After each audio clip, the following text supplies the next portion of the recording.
I think I was the only coach in the nation, maybe even in the NCAA, that was actually teaching elementary school and Yeah, working with. That's pretty rare. that does not surprise me.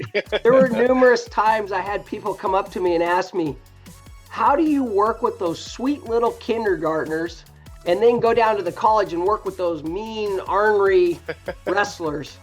Honestly, they're one and the same. Which one had more energy? That's the question. Reason being, they want to be there.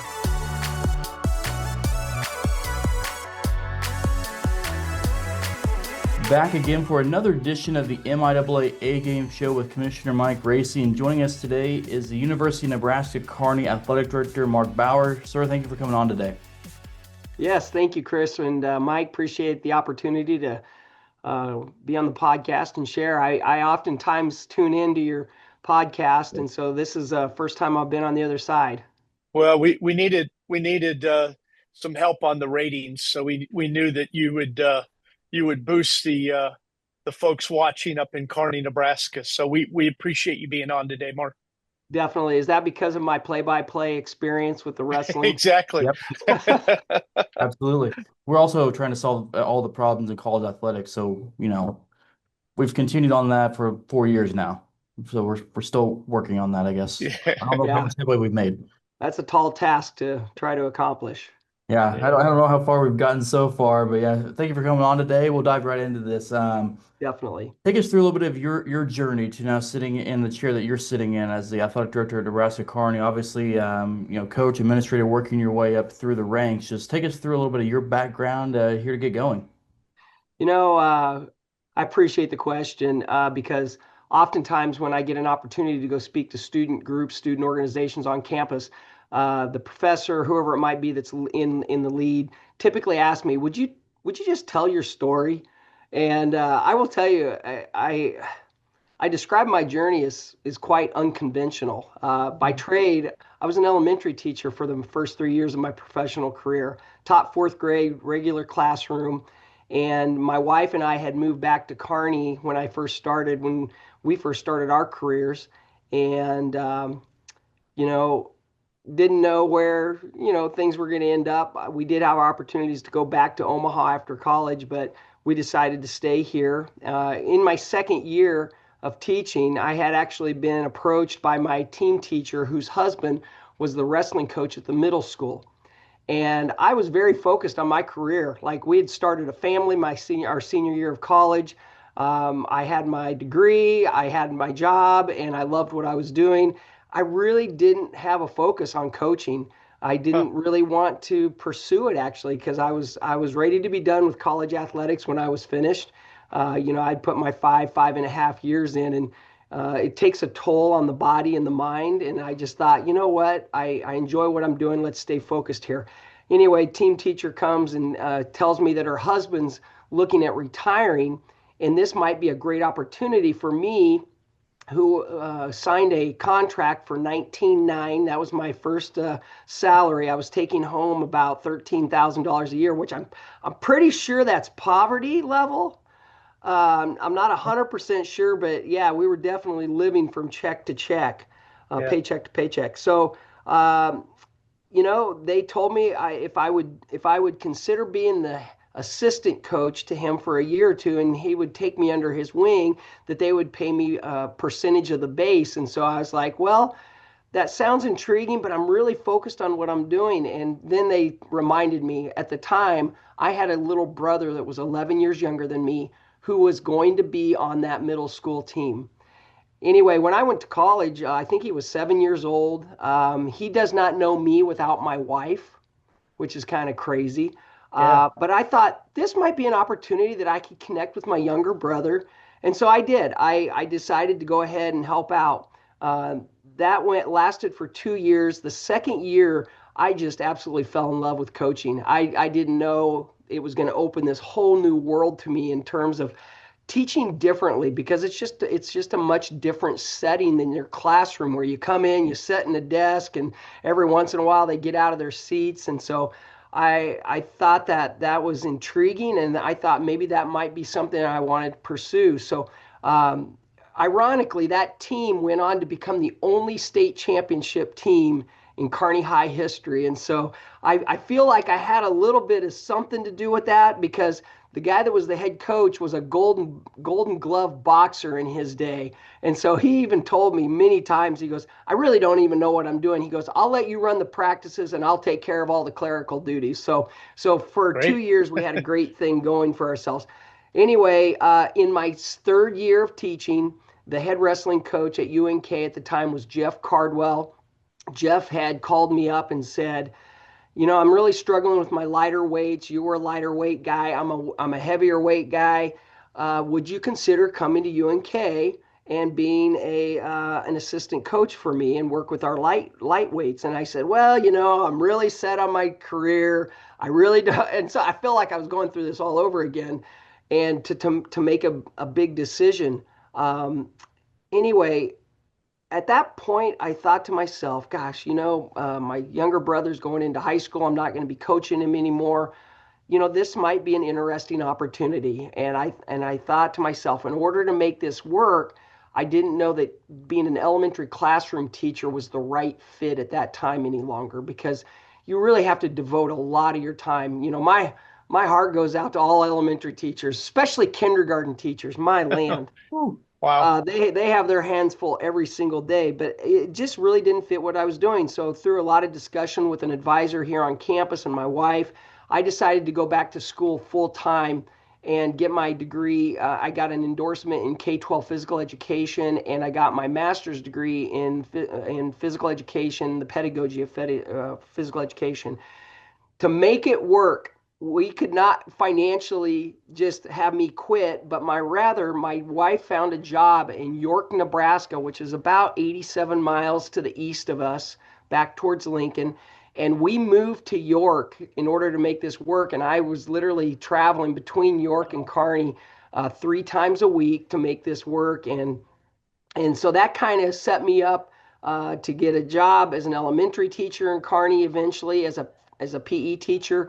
1 week to the day that I accepted that job, the athletic director at UNK called me in and said, so the head coach just quit. He's moving back to Oregon. He says you would be the best guy to fill in his shoes. Would you consider being an interim athletic director, or excuse me, an interim coach? And I thought, wow, I would love to do this, but I just accepted this elementary PE job part-time. So I had to get together with Kearney Public Schools. Long story short, because this could go on, I could go on forever with this, Chris.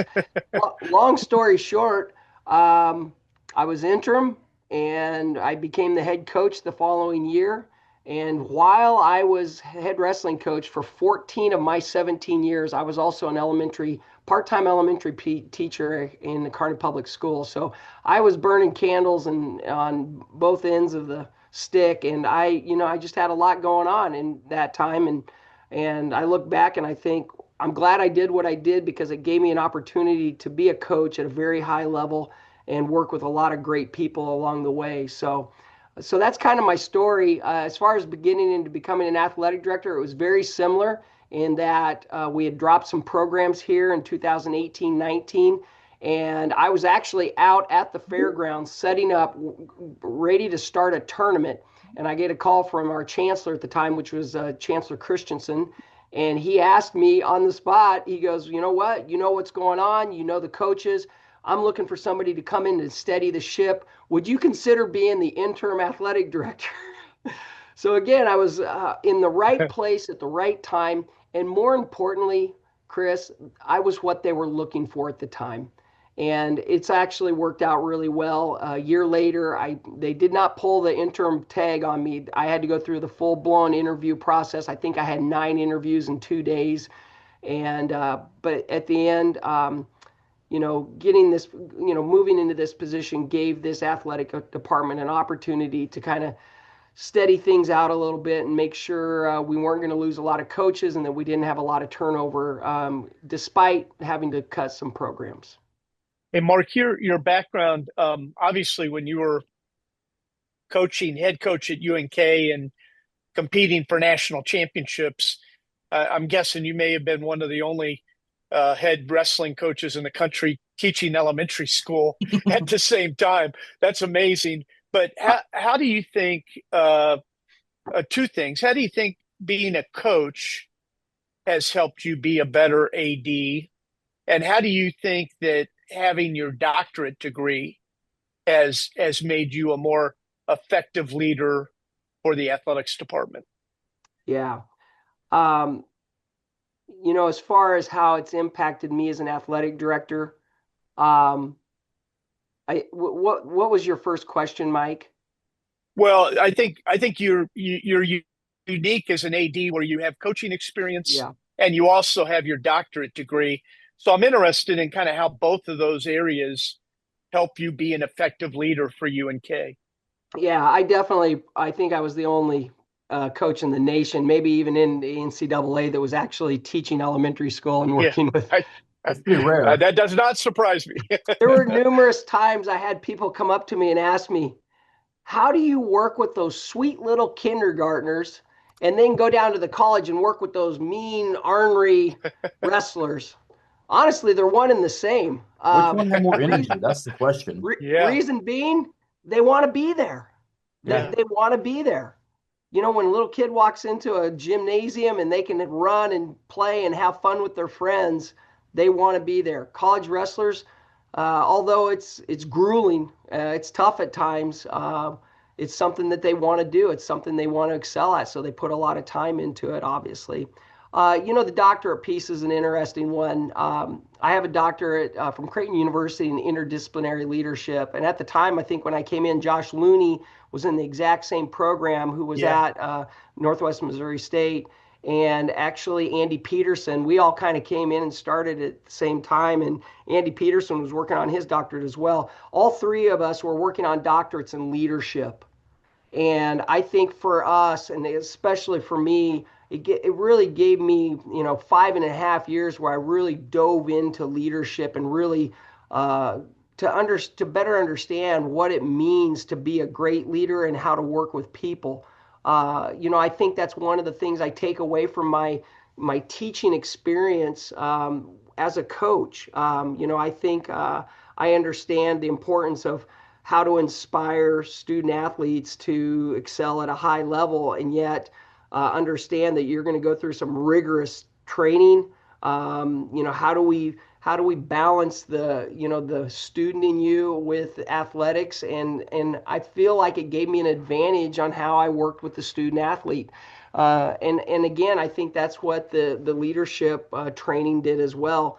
I actually did my dissertation on I examined a coaches development program and how it impacts coaches' non-cognitive skills, skills like determination, perseverance, and those. And there were 13 of them that I examined, and it was actually the 3D coaching model, which is actually based right there out of St. Joe with some individuals.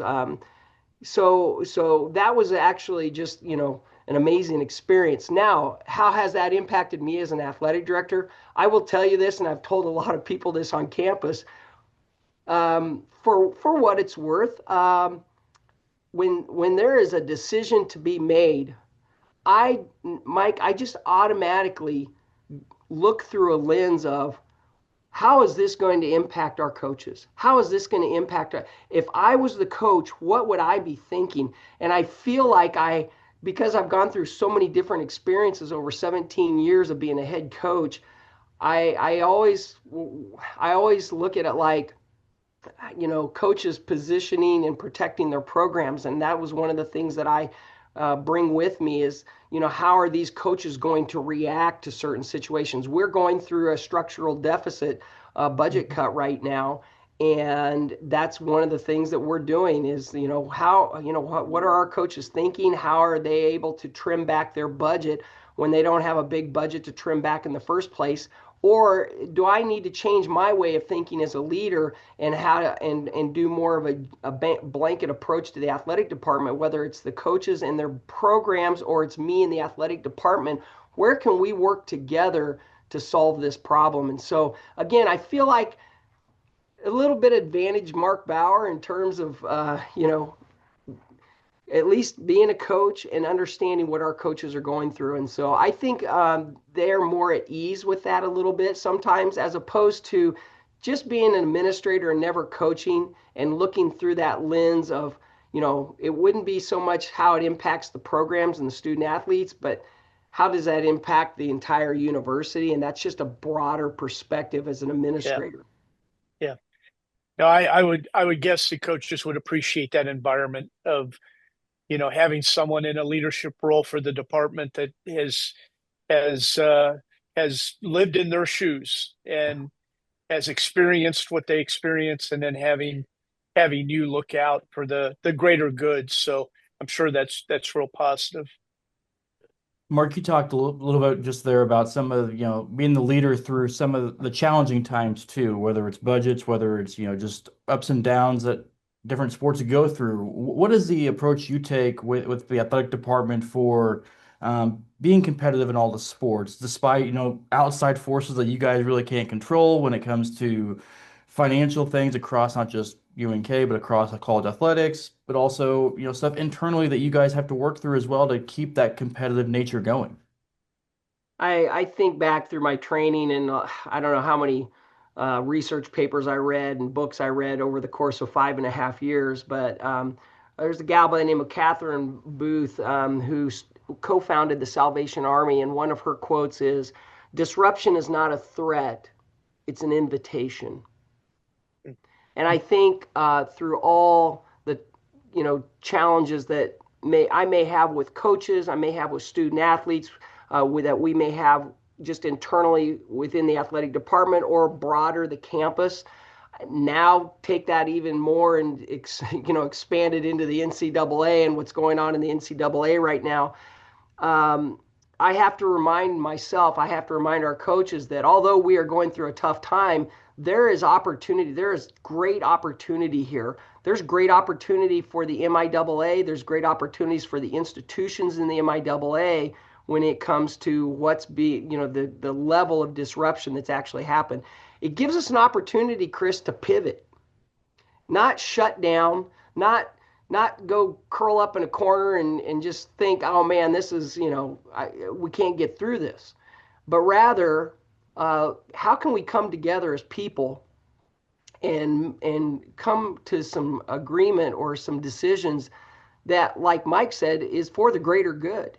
It's not just about me. It's not just about each individual program. So when we were tasked this last September with cutting $400,000 out of our budget, there is no one entity within the athletic department that can take the brunt of $400,000 cut to their program. But rather, we have to have a blanket approach, and a little from this program, a little from that program, maybe a little from the athletic department and some of the practices that we do. We need to maybe make some changes, and so the challenge I think is always there, Chris. I think I tell our coaches, whether it's true or not, I'm like, listen, everybody's having these struggles, and at some level they are. I talk to other athletic directors, I talk to other people in the industry, and sometimes I feel like when I'm talking to people, it's like doom and gloom. No, you know what, Chris? We get to do this every single day. We get to do this. That has to be the attitude, and understanding that there's going to be obstacles. There's going to be things that are thrown at us all the time. But what can we do with the situation and make it better? Where does that mindset come from? Because, right, it's easy to get in that doom and gloom. Has this always been a mindset that you've had dating back to whether it's college or even teaching elementary students, the you get to go do these things, or is this something that, like you said, reading the leadership books, going to get your doctorate, that you grew over time with? Because it's easy to go doom and gloom when there's a lot of stuff coming at you. Yeah. Uh, Guy by the name of Dan Gable, you might recognize the name, kind of a Yeah. pretty infamous wrestling coach for the University of Iowa, said that once you've wrestled, everything else in life is easy. It's one of the things Yeah. that I tell student athletes, whether they're in wrestling or cross country or whatever sport it may be, that if you can get through 5 years of collegiate athletics and train and compete at the highest level, that there is absolutely nothing in this world that you cannot do. And I think that is something that is a trait that all athletes develop through the vehicle of athletics. I think athletics, beyond the field, teaches a lot of valuable lessons. There's a lot that's learned on the field. There's a lot that's learned off the field. But I'm somebody that firmly believes that when you're in the trenches and when it's tough and your back's against the wall, you got a choice, Chris. It's either give up or keep going. And I'm somebody that's, I guess I get a little bit of it from my parents. I feel like my parents were great role models for me. They never quit anything they started. And when I was a young kid, we were told, if you're going to start this, you're going to finish it, no matter how bad.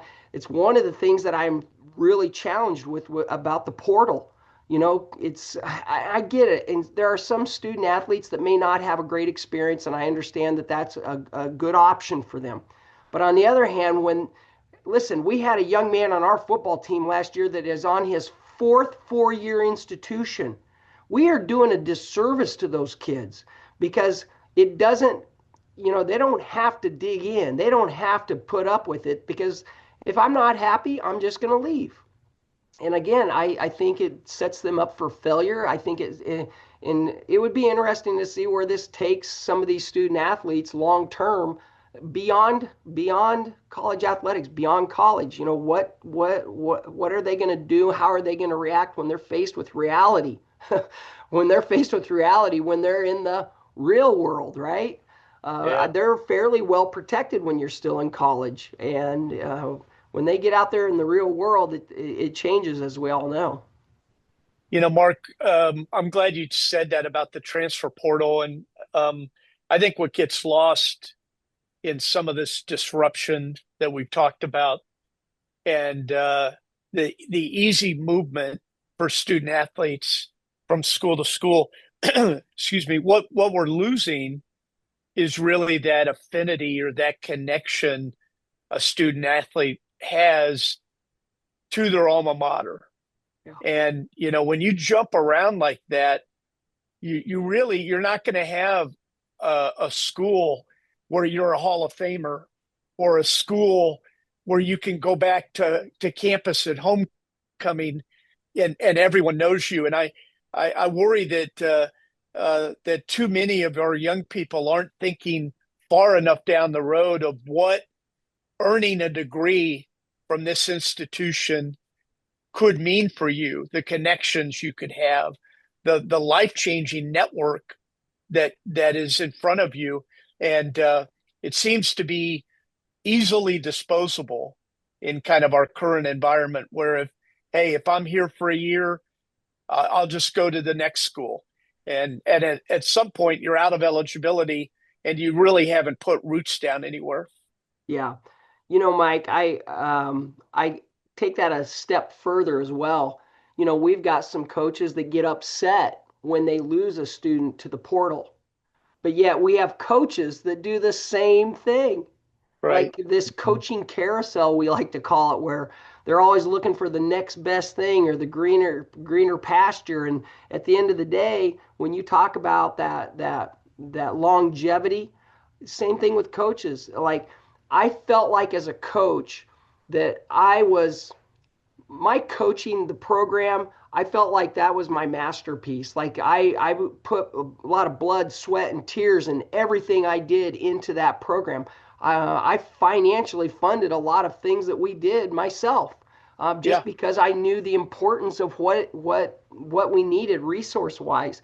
But now coaches are bouncing all over the place, and whether or not they ever get into their Hall of Fame. I think about back in the day, 40, 50, 60 years ago, the coaches that came through, they were here forever, through the thick and the thin. And part of the problem is fans I understand it's all peachy and everything's great when you're winning, but when you're not, it's like not only are they not winning, but they're losers, and we got to get rid of them. And so you see a lot of at the higher levels, especially, it seems like those donors are dictating what's going to happen to that program. The turnover in the coaches causes a lot of disruption, because the challenge is that consistency. And if you don't have that consistency within a program, you may get to a point where you're winning and somebody jolts, and then all of a sudden the program plummets and people wonder why. And then, of course, then they're donating money and they expect us to win. And then it's just this vicious cycle. Yeah. Me, there's no patience across the board. I say that as someone who enjoys sports and has a fan of a lot of professional sports too, that we're not patient for anything anymore. We're not going No. to look 2, 3 years down there and go, hey, we're going to be pretty good 2, 3 years. Okay, but we have to go through these 2 or 3 years of okay, growing pains. But yeah, no, I agree with that as well. And want to ask you a little bit and let you talk about the excellence of UNK wrestling here before we let you go here. UNK wrestling, MIAA wrestling, just obviously you're pretty biased, but what makes it's such a special program, and then also just MIAA wrestling as a whole. Early on in my career, I recognized the fact that you really had to focus hard on the people and getting people involved with your program. There's power in numbers, and it starts with the people.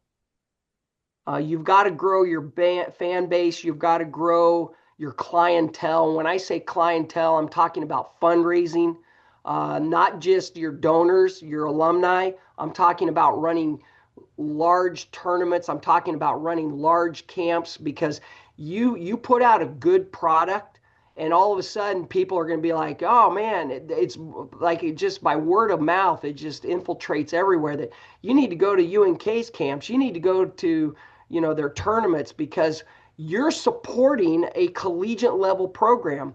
And when we run our tournaments and we run our camps, we always bring our student athletes back and we get them out in front of the kids. We bring the trophies out. We let them touch the trophies and take pictures with the trophies. And these little kids is, got a grin from ear to ear, and they eat it up. And the whole goal is get them excited about Loper wrestling, Loper athletics, and let them come to us. And eventually, if they get so excited and it's teetering on deciding on where they're going to go to college, we hope they're coming here because they know what we do to help support our crowd. If you were able to tune into the last Friday's match against UCO, so Saturday we hosted the NSAA state dual championships, and we had, I don't know how many teams. I was out at the fairgrounds for a little bit because my son is the head wrestling coach at Kearney High School.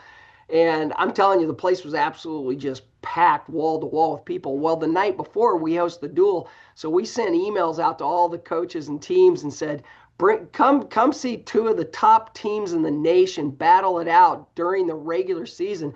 And I was telling people all the time, and I think Mike, you might have seen my tech or my social media, but it's just like, how often does the number 1 and 2 during regular season actually compete head to head with each other? Yeah. And we had competed head to head at the national duels, and so we knew I think six of those matches ended in 3 or less points decision, and so we knew it was going to be tough. I actually went up to Coach Steidley before the match, and I'm like, I'm going to be doing play-by-play. I want to do a good job for you. And I said, what's the key to tonight's success? And he said, we got to win the close ones. Like he knew he had to win the close ones. He's a veteran coach. He knows what's going on out there. But I tell you what, we did everything we could to get our fans, especially our student athletes, down close to the mats. There was a couple times they actually ran out on the mat, and the officials, instead of blowing the whistle and teeing somebody up, they actually just kind of like, okay, just get off the mat a little bit. Right. They were playing it up, I think, just as much as anybody, because I mean the atmosphere was absolutely electric. And who knew it was going to come down to a bunch of pins? There were three matches ended in pin, and the bonus points was obviously the difference in the match, but just a great match, just a great match. Well, when you think about the national champions we've had the last few years in Division II wrestling, it's been either Kearney Yep. or Central Oklahoma, and in most of those years, the team that places second is either Kearney or Central Oklahoma. But Marc, one of the things I love about MIAA wrestling and following UNK is that I think that there's a recognition that student athletes that come and wrestle in the MIAA and especially at places like UCO and UNK, you're going to have a really special experience.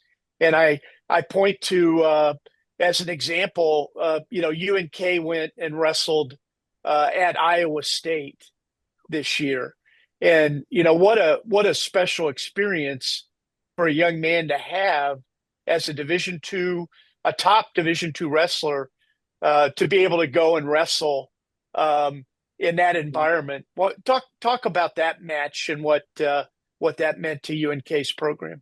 Well, first of all, Mike, it is tough to get a Division I duel because Division I, they have a point system for their rankings and seeding purposes, and if they lose to a non-Division I wrestler, it can actually hurt them in the seeding process at the national tournament, and so, or even qualifying to go to the national tournament.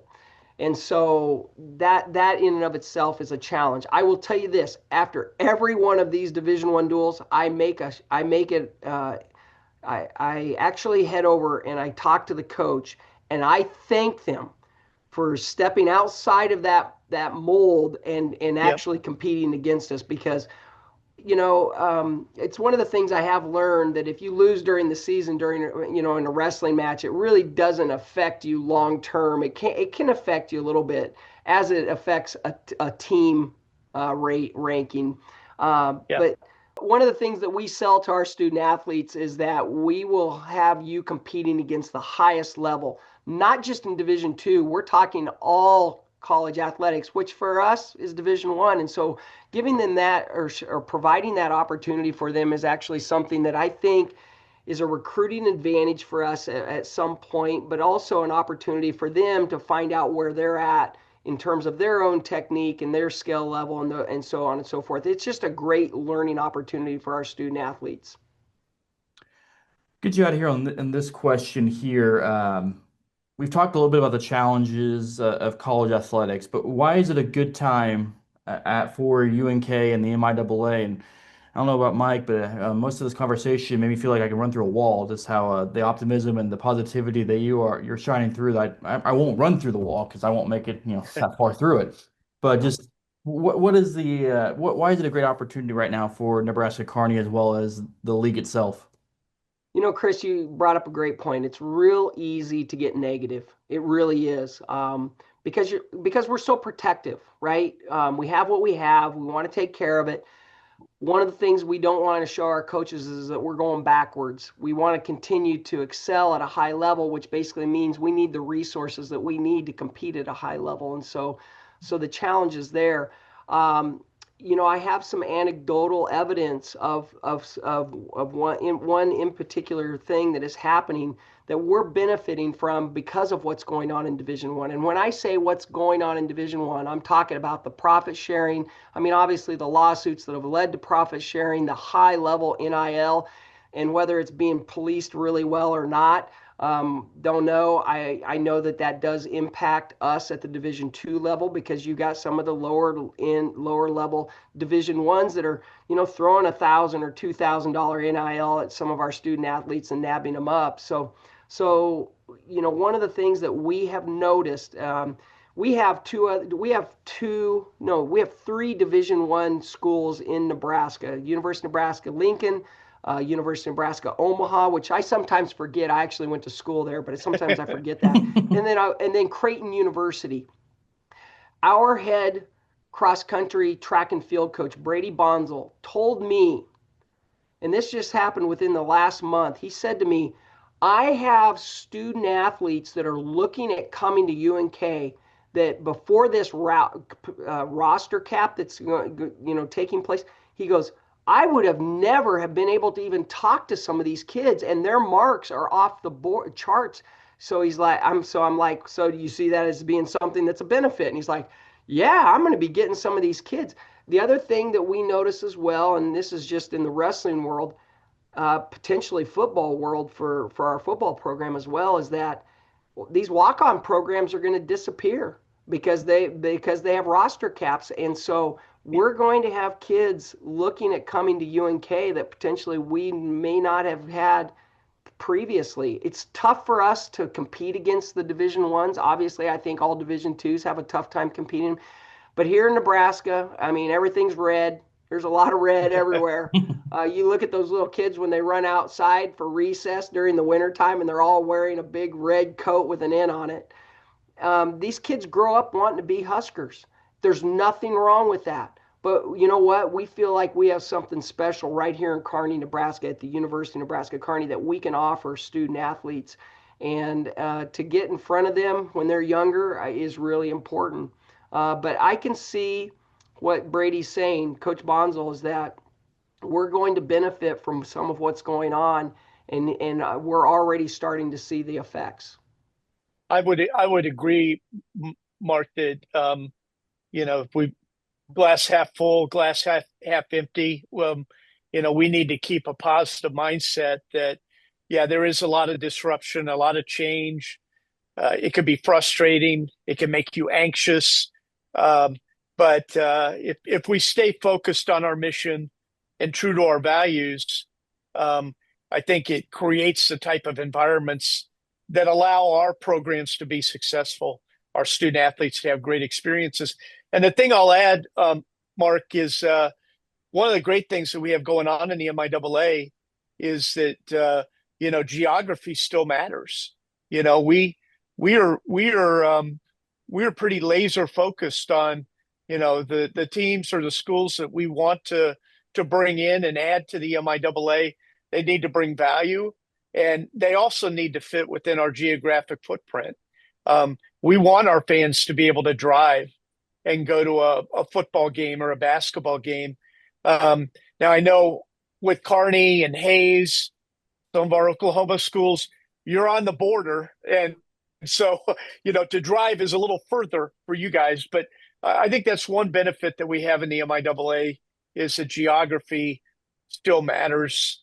And it does hopefully relate to the type of positive student athlete experience that we want to create. Yeah.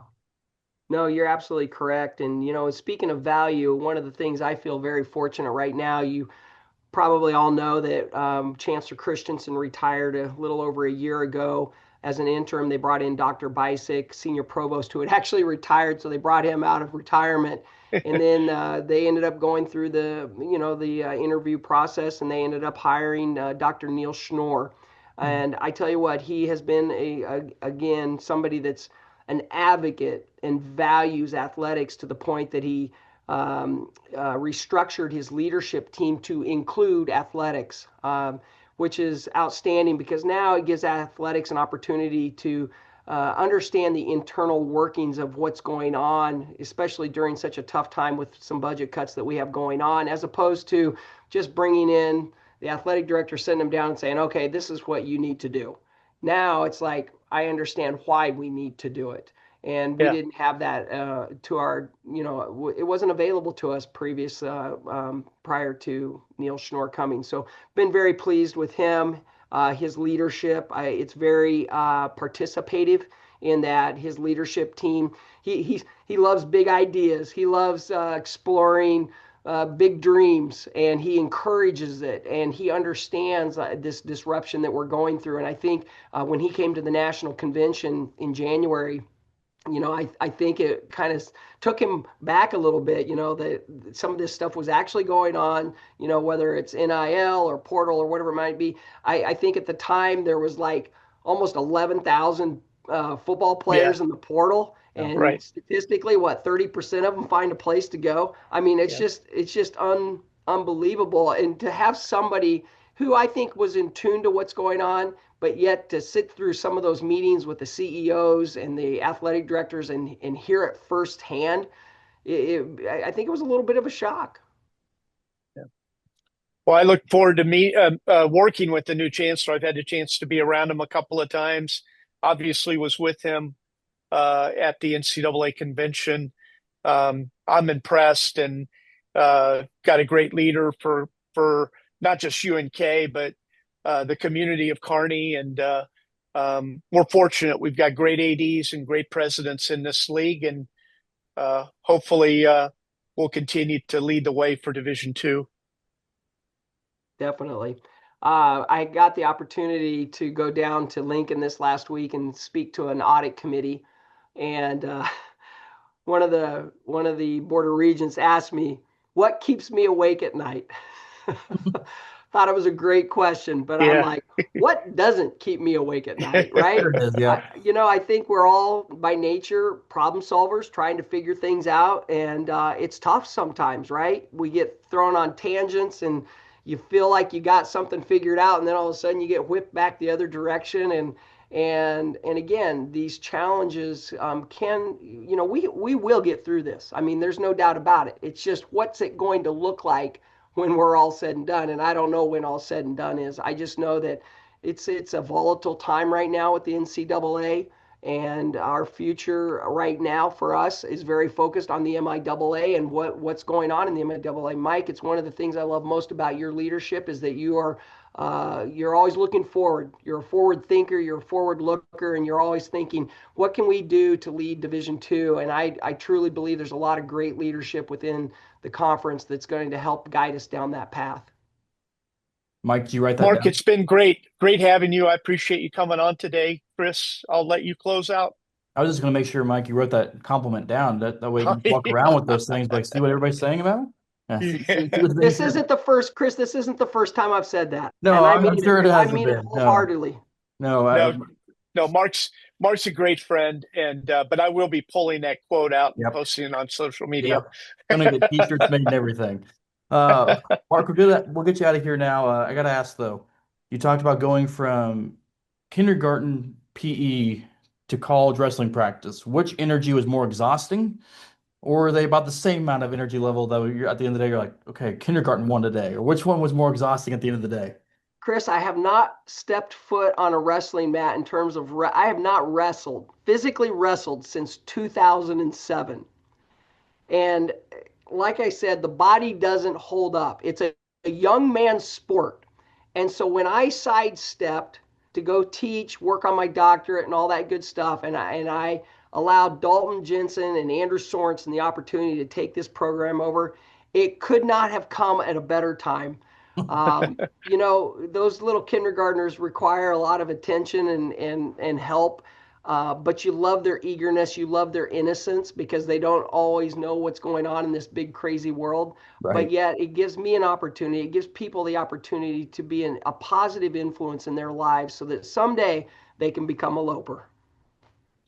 Marc Bauer, thank you so much for the time, and I appreciate you coming on and just pretty much being that positive impact. And like I said earlier, running through a wall, I think I could do that right now, just with the positivity that you're bringing out too. So thank you very much for the time. Definitely. Thanks, Chris. Appreciate your time, Mike. Thank you for the Thank you, Marc. opportunity. Great job. Great conversation.